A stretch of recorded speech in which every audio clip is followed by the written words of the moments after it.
Saquen a ese pobre hombre de mi asiento VIP. A la gente vestida como él pertenece a clase económica.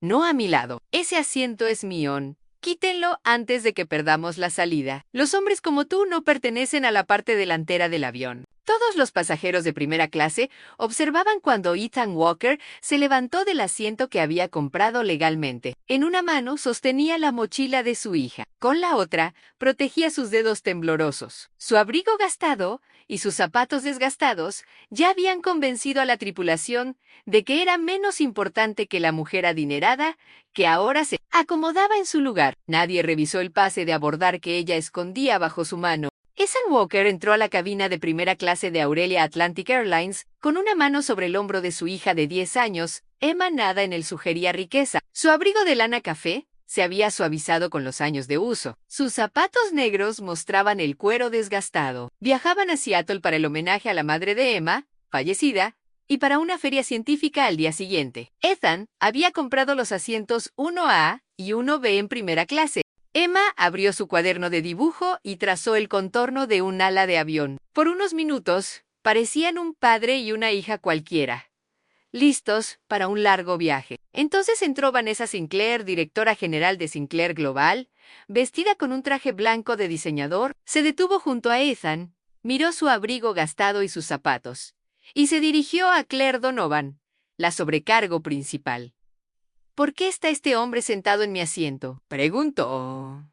El pase de abordar de Vanessa mostraba otro asiento, más atrás en la cabina. El de Ethan mostraba claramente el 1A por un instante. La verdad fue evidente. Pero Claire notó el logotipo de Sinclair Global en los documentos de Vanessa y recordó los rumores de un valioso contrato corporativo. Su sonrisa profesional se tensó. Puede haber un error en el sistema, dijo, sabiendo que no lo había. Ethan mostró su pase de abordar. A Emma y a mí nos asignaron estos asientos cuando se confirmó la reserva, dijo con calma. Vanessa respondió que cualquiera podía imprimir un papel en casa, que ella había solicitado ese asiento semanas atrás. Su solicitud no cambia el boleto que yo compré, respondió Ethan a Emma, dejó de dibujar y levantó la mirada. Claire pidió a Ethan que saliera al pasillo para resolver el asunto sin retrasar el vuelo. Él se negó a dejar sola a Emma y pidió que verificaran la reserva en el sistema central. Claire tecleó rápido, giró la pantalla lejos de él y anunció que la aerolínea necesitaba el asiento 1A por una acomodación operativa. Le ofreció a Ethan un lugar en clase económica, muy atrás,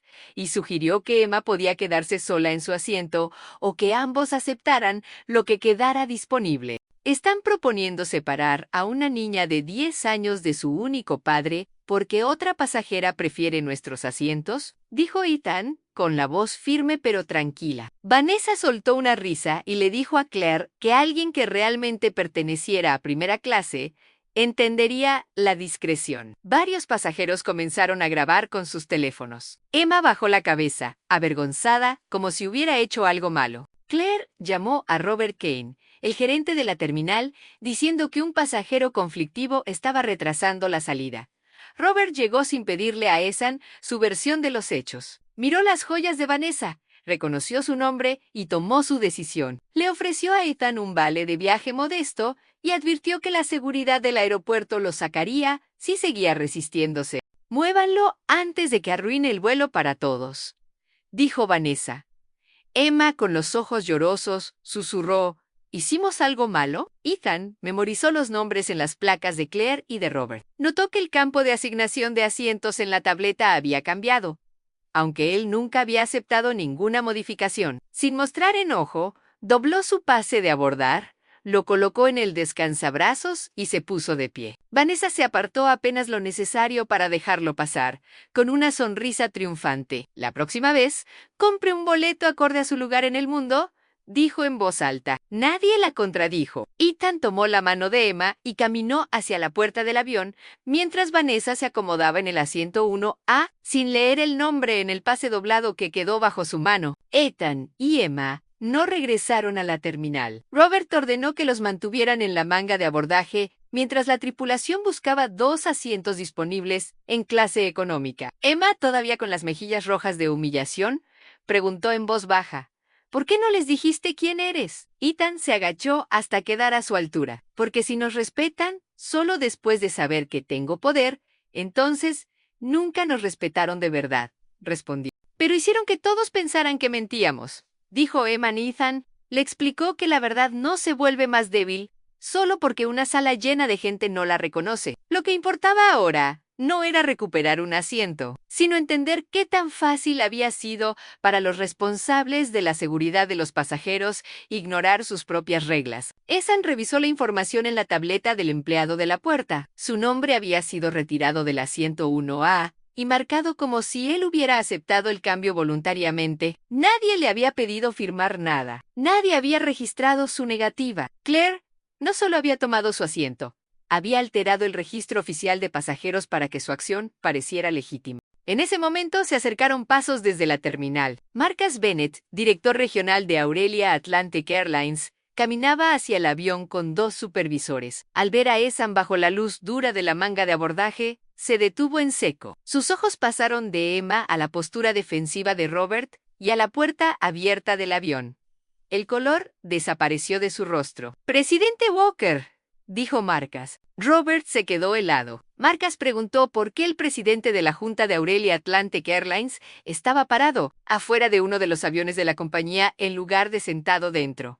Ethan no respondió directamente. Preguntó si el asiento de un pasajero de primera clase podía cambiarse sin su consentimiento, si un menor podía separarse de su padre sin autorización, y si un gerente de terminal podía aprobar ese cambio sin registrar una razón operativa legítima. Ethan ordenó bloquear de inmediato el registro de reservas, preservar cada versión del manifiesto de pasajeros y suspender el vuelo hasta revisar todo el expediente. También pidió que llamaran a Rachel Monroe, directora legal y de cumplimiento de la aerolínea. Dentro de la cabina, Claire recibió la noticia por el interfono. Su rostro se tensó al informar al capitán que el vuelo quedaba suspendido por una revisión de verificación de pasajeros. La confusión se extendió por la cabina. A los pocos minutos, se anunció que todos debían recoger sus pertenencias y abandonar el avión de manera ordenada. Vanessa se negó a levantarse, exigiendo una explicación, pero finalmente tuvo que bajar, furiosa y humillada al ser tratada como cualquier otro pasajero. Al salir a la manga de abordaje, se encontró con Marcus, Rachel Monroe y varios directivos rodeando a Ethan, dirigiéndose a él como presidente Walker. Robert se acercó a Ethan, ya sin ninguna confianza en su voz, e insistió en que todo había sido un malentendido para no retrasar el vuelo. Entonces, en su pánico, dijo la frase que lo delató a Ansi. ¿Hubiera sabido que usted era el presidente Walker? Habría manejado esto de manera completamente diferente. Ese es el problema, Robert, respondió Ethan sin alzar la voz. ¿Usted cree que yo merecía un trato justo solo después de conocer mi título? Rachel Monroe revisó el archivo de reservas original, el manifiesto actual y el historial de accesos de los empleados. La cuenta de Claire había retirado a Ethan del asiento 1 a minutos antes de la salida. Había trasladado a Vanessa a su lugar y había marcado el cambio como voluntario, sin ninguna firma ni confirmación registrada. Un joven sobrecargo, Noah Mitchell, dio un paso al frente y mostró en su teléfono una fotografía del mapa de asientos original, tomada antes del cambio a Ethan en el 1A, Emma en el 1B, Vanessa en su propio lugar. Noah también reveló que había escuchado a Vanessa recordarle a Claire que Sinclair Global estaba por elegir una aerolínea para un contrato corporativo millonario, y que los empleados que entendían las necesidades de los clientes importantes